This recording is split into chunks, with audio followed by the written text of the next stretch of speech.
There is a dramatic new twist in the ongoing battle between Canada Soccer and its players. The Canadian Soccer Players Association has filed a $40 million lawsuit against individual board members, past and present, over a controversial 2018 media and sponsorship deal.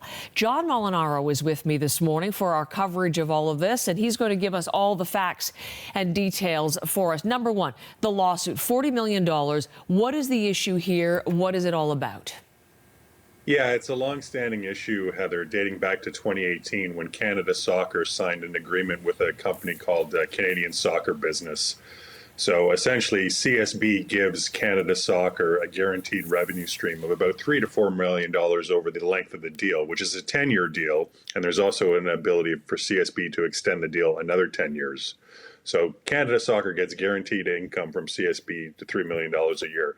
In exchange, Canada Soccer Business controls the sort of marketing and sponsorship and broadcast rights tied to Canada Soccer. So CSB sells a sponsorship, to CIBC or Nike or TELUS or Visa, which they've done. They pocket all the money. Canada Soccer doesn't get any of that.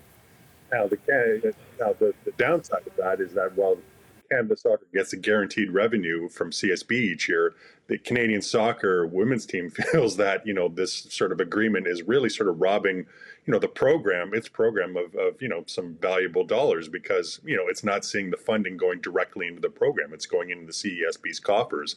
And as I said, this is a 10-year deal. So that's a long time.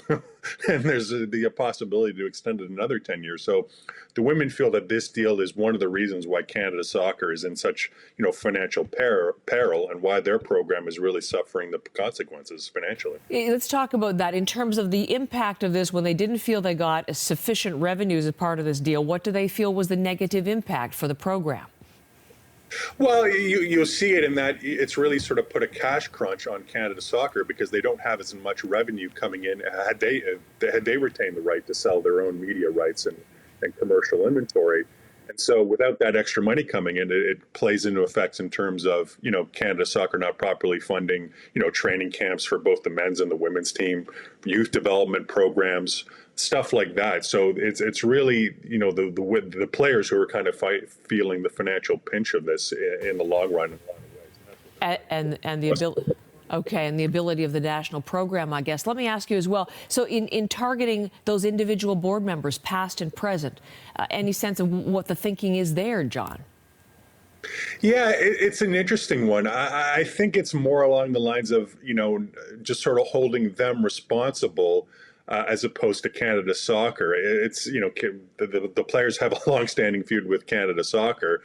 I think this is just in terms of making those individual board members financially responsible and really sort of driving the point home that they feel, really hard done by and that these members didn't do their sort of due diligence and fiduciary duty. So I think by making it personal in this regard and directing at specific board members, they're really sort of driving the point home that they think this deal was just, wasn't a good thing right to begin with.